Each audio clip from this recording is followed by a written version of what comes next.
James, at the Sam Sharp Square, the People's National Party continued to ride high on poll results, showing it has the edge going into the general election.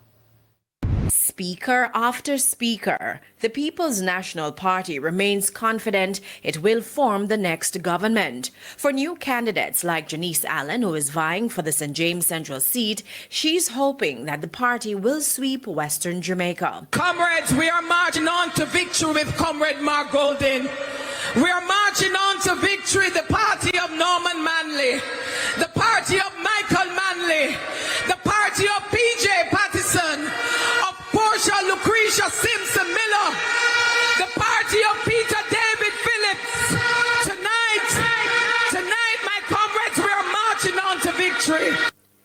The PNP's General Secretary, Dr. Dayton Campbell, also beaming with confidence. He broke out in song. My journey's almost over. The battle is nearly won. I have a feeling in my heart. The best is yet to come. And for the first time on the political platform since the start of the campaign, former PNP President Dr. Peter Phillips. I am here tonight as the living embodiment of the fact that the People's National Party today is united together and strong and marching forward for progress. He rubbished suggestions that the PNP wrecked the Jamaican economy. It is just not true what you say. The economic stability that now exists in Jamaica was established by the People's National Party. Dr. Phillips also threw his support behind the PNP's $3.5 million income tax threshold plan. I am here tonight because the 3.5 million tax threshold that the PNP is going to put in place will help ordinary Jamaicans benefit more from the economy of this country so that it don't just benefit a few people. And as if speaking to his supporters as Prime Minister, this was PNP President Mark Golding as he closed his speech. It is with great humility and a great sense of purpose that I put myself forward to become the next Prime Minister of Jamaica. I dedicate myself to serving the people of Jamaica, all of the people of Jamaica, and in particular, those who need the help of a caring government, a People's National Party government that knows about the struggles of the people and that has established itself from 1938 for upliftment of the people. Janella Precious, TVJ News. In the meantime, political commentator Kevin O'Brien Chang said the announcement of an increase in the minimum wage could work in the JLP's favor. Whether that is feasible or not, we have to see. We have to see how it's going to impact the budget and all that. We'll hear the economists. But the concrete promise is 16,000 this year, 18,500 next year, 15% increase, which is doable. And you got to wonder about the impact on voters. Don Anderson said when he interviewed last week about why the PNP surged, he said the 3.5 million threshold that was announced by Mark Golding, that affects 110,000 people. Meanwhile, political commentator Lloyd B. Smith says the difference in the two campaigns lie in the PNP's ground game, while the JLP has the advantage in airwaves and media reach. I don't necessarily think it will have a tremendous effect in time to have any real,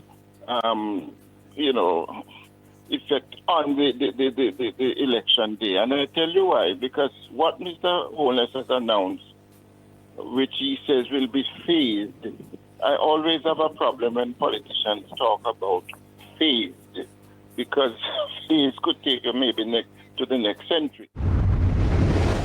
Reactions this afternoon to the government's revised wage agreement offered to teachers. President of the Jamaica Teachers Association, JTA Mark Malava, addressed the issue on TVJ's Smile Jamaica Monday. "We are looking forward to continue negotiations." That reaction from President of the Jamaica Teachers Association, Mark Malava, following the government's revision of the wage agreement offered to teachers from 0 to 2% in year one and 2.5% in subsequent years. The government had previously offered 0% in year one and 2.5% over the next 3 years. Where we are now is that the government has indicated a willingness to continue with negotiations, and that's exactly where we are. We are looking forward to continue to negotiate. There are internal processes within the JTA that with different committees. For example, there's the Salaries and Conditions of Service Committee. The matter has to go to the Salaries and Conditions of Service Committee for deliberations, and then we give a formal response to the government.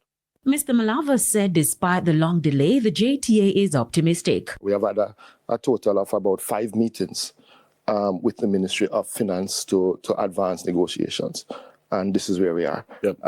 What I would say though is that we have been pressing the ministry for negotiations and pressing the ministry to improve the offer.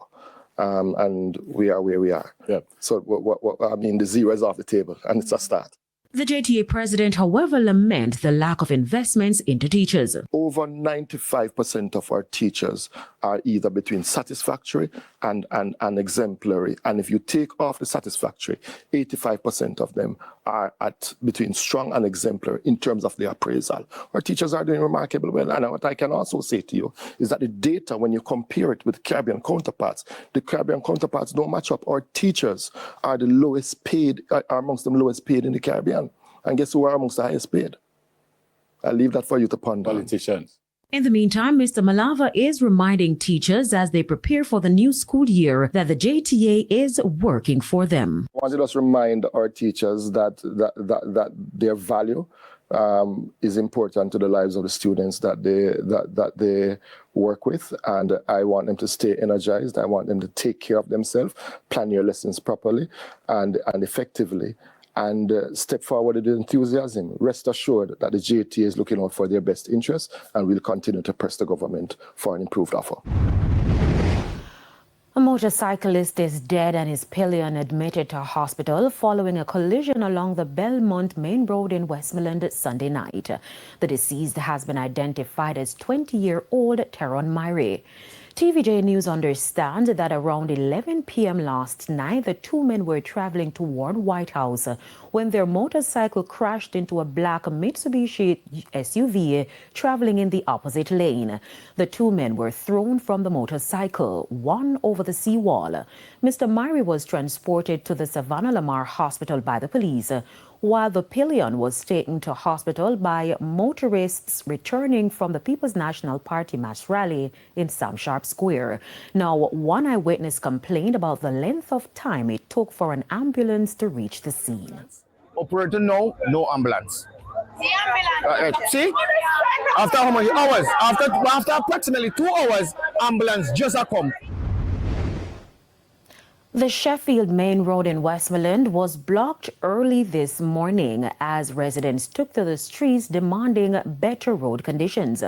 According to reports, the protests began around 7, with residents using debris and other objects to block the main thoroughfare. Now, commuters and motorists were left stranded for hours as the road remained impassable.